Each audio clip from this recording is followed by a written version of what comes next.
Hello friends, true और false channel में आपका स्वागत है। इस वीडियो में बताऊंगा कि लॉकडाउन के बाद किन क्षेत्रों में जॉब्स मिलने के अच्छे चांसेस हैं। यह एनालिसिस कई बड़े इकोनॉमिस्ट और आर्थिक जानकारों जैसे Jason Furman, Larry Elliott, doctor Arvind Subramanian, doctor Ujjwal Patni और इकोनॉमिक रिसर्च कंपनीज जैसे Crisil, Moody's, Morgan Stanley, CII के एनालिसिस पर बेस्ड है। जैसा कि आप देख ही रहे हैं कि देश में कोरोना के मामले तेजी से बढ़ते ही जा रहे हैं। इस बारे में भारत सरकार की कोविड कंट्रोल टीम के मेंबर और दिल्ली एम्स के डायरेक्टर डॉक्टर रणदीप गुलेरिया का कहना है कि जून जुलाई का महीना कोविड का पीक टाइम होगा, यानी इन महीनों में सबसे ज्यादा केसेस होंगे। इसके बाद डाउनफॉल यानी गिरावट आएगी। लेकिन अभी जो हालात हैं, लॉकडाउन चल रहा है, उसकी वजह से देश में तमाम फैक्ट्रीज और बिजनेस बंद है। करोड़ों लोग बेरोजगार हो गए हैं। जो नहीं हुए हैं उनको सैलरी नहीं मिल रही या आधी अधूरी मिल रही है। सीएमआई की रिपोर्ट के मुताबिक 3 मई तक देश में 26% बेरोजगारी अनएम्प्लॉयमेंट की दर हो गई थी और 14 करोड़ लोगों की नौकरी चली गई। सीआईआई की रिपोर्ट के अनुसार भी यही हालात हैं। पर यह फर्स्ट वेव है। इसमें सबसे ज्यादा नुकसान डेली वेज अर्नर्स अर्थात कैजुअल वर्कर्स जो कैजुअल बेसिस पर या बिना कॉन्ट्रैक्ट के काम करते हैं उनका हुआ है। टीवी में जो आप लाखों मजदूरों को पैदल, बसों में, ट्रेनों में, ट्रकों में भरकर अपने गांवों की ओर लौटता देख रहे हैं, वो यही लोग हैं। अगर कोरोना की जल्दी दवा नहीं खोजी गई तो देश के आर्थिक हालात और खराब हो जाएंगे। ऊपर ग्राफ में देखें कि पहली सिचुएशन में अर्थव्यवस्था की इंडिकेटर जीडीपी यानी ग्रॉस डोमेस्टिक प्रोडक्ट लॉकडाउन की वजह से तेजी से नीचे गिरती है।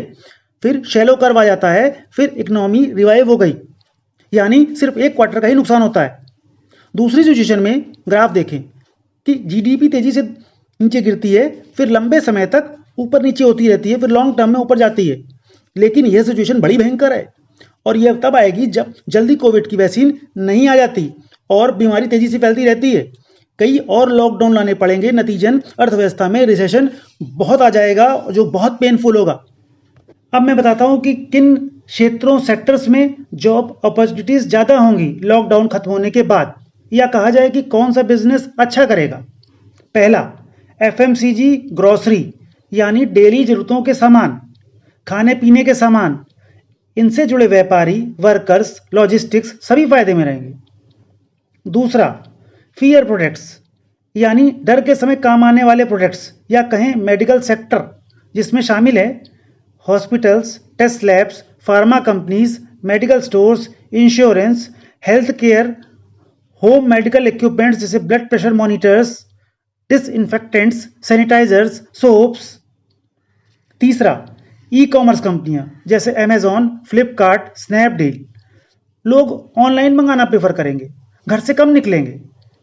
चौथा, ई लर्निंग और ई मीटिंग ऐप बनाने वाली कंपनियां जैसे Byju's, upGrad, Coursera, Udemy, Zoom, Google meeting. आने वाले 6 महीने बच्चे स्कूल नहीं जा पाएंगे, घर से ही ऑनलाइन एजुकेशन चलेगा, उसके थ्रू पढ़ाई होगी। इनमें सारी ऐप चलेंगी। ऑफिस की मीटिंग में भी यही ऐप चल रहे हैं। पांचवा, लैपटॉप्स और उनसे जुड़ी एक्सेसरीज, क्योंकि होम वर्किंग और ई एजुकेशन का जोर रहेगा, इसलिए इन प्रोडक्ट्स की सेल बढ़ेगी। छठा, उन स्मार्टफोन्स की सेल बढ़ेगी जिनका कैमरा और रैम ज्यादा है, क्योंकि ई एजुकेशन, ई मीटिंग और होम वर्किंग में इसका यूज बढ़ेगा। सातवां, ई सिक्योरिटी कंपनीज जो सीसीटीवी बनाती हैं, उनमें स्पाइक आएगा, क्योंकि फैक्ट्री और ऑफिस की निगरानी के लिए दूर बैठे इनका यूज होगा। आठवां, ई वॉलेट कंपनियां जैसे फोन पे, पेटीएम, गूगल पे, रेजर पे, इन सबको फायदा होगा। नवा, लॉजिस्टिक्स यानी ट्रांसपोर्ट कंपनीज, कुरियर कंपनीज फायदे में रहेंगी, क्योंकि लोग होम डिलीवरी प्रीफर करेंगे।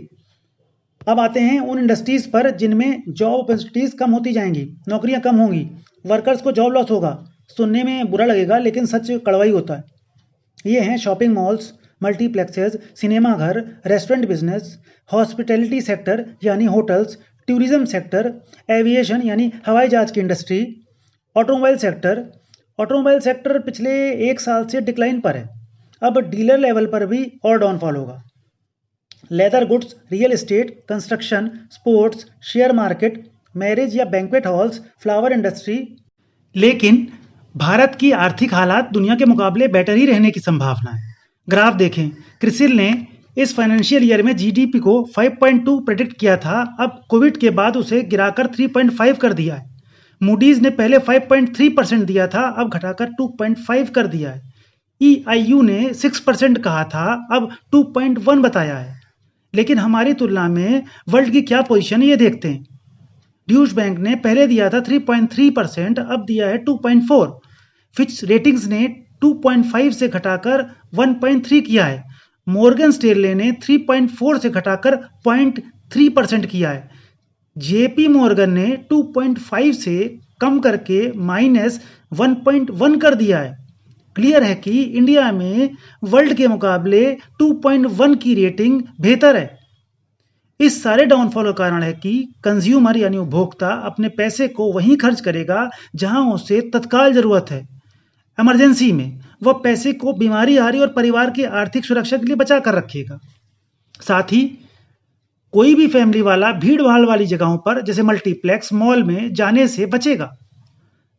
नेक्स्ट वीडियो में बताऊंगा कि कैसे डाउन या लॉस में जा रहे सेक्टर्स अपने को संभालें, सरवाइव करें। Thanks for watching true and false channel. नमस्कार।